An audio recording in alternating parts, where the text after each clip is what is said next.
आज का बाइबल का वचन न्यायकर्ताओं का ग्रंथ अध्याय 11 वचन 29 से 39 और आज का सुसमाचार सन्मति के अनुसार अध्याय 22 वचन 1 से 14। न्यायकर्ताओं का ग्रंथ अध्याय 11 वचन 29 से 39। उस समय प्रभु के आत्मा ने यिफ्ता को प्रेरित किया।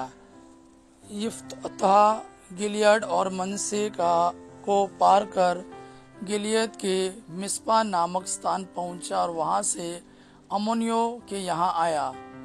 यिफ्ता ने यह कहते हुए प्रभु के सामने यह मन्नत मानी, यदि तू अम्मोनियों को मेरे हवाले कर देगा और मैं सकुशल लौटूंगा, तो जो पहला व्यक्ति मेरे अगवानी करने मेरे घर से निकलेगा वह प्रभु का होगा और मैं उसकी होम बलि चढ़ाऊंगा। यिफ्ता अम्मोनियों के विरुद्ध युद्ध करने निकला और प्रभु ने उनको उसके हवाले कर दिया।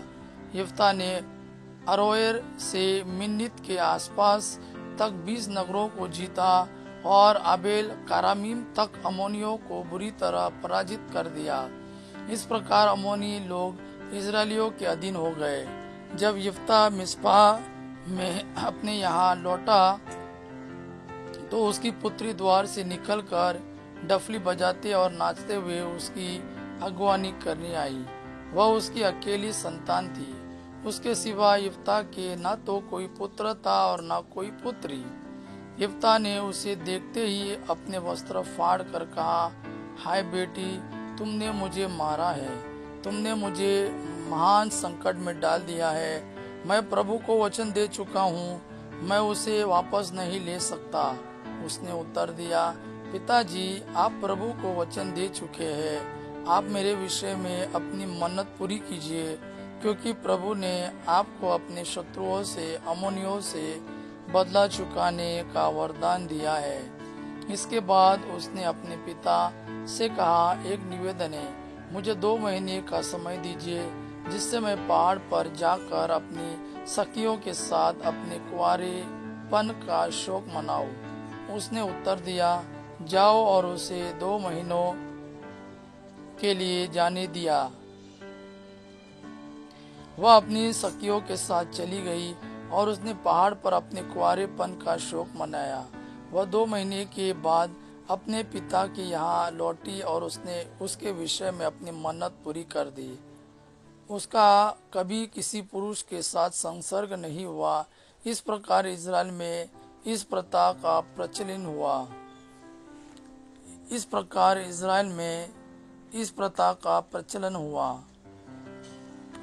आज का सुसमाचार सन्मति के अनुसार अध्याय 22 वचन 1 से 14। ईसा उन्हें फिर दृष्टांत सुनाने लगे। उन्होंने कहा, स्वर्ग का राज्य उस राजा के सदृश है जिसने अपने पुत्र के विवाह में बोझ दिया। उसने आमंत्रित लोगों को बुला लाने के लिए अपने सेवकों को भेजा, लेकिन वे आना नहीं चाहते थे। राजा ने फिर दूसरे सेवकों को यह कहते हुए भेजा, अतिथियों से कह दो, देखिए, मैंने अपने बोझ की तैयारी कर ली है। मेरे बैल और मोटे मोटे जानवर मारे जा चुके हैं, सब कुछ तैयार है, विवाह भोज में पधारिए। अतिथियों ने इसकी परवाह नहीं की। कोई अपने खेत की ओर चला गया तो कोई अपना व्यापार देखने। दूसरे अतिथियों ने राजा के सेवकों को पकड़कर उनका अपमान किया, उन्होंने उन्हें मार डाला। राजा को बहुत क्रोध आया। उसने अपना सेना बेचकर उन हत्यारों का सर्वनाश किया और उनका नगर जला दिया। तब राजा ने अपने सेवकों से कहा, विवाह भोज की तैयारी तो हो चुकी है, किंतु अतिथि इसके योग्य नहीं ठहरे। इसलिए चौराहे पर जाओ और जितने भी लोग मिल जाए सबको विवाह भोज में बुला लाओ। सेवक सड़कों पर गए और भले बुरे जो भी मिले सबको बटोर कर ले आए और विवाह मंडप अतिथियों से भर गया।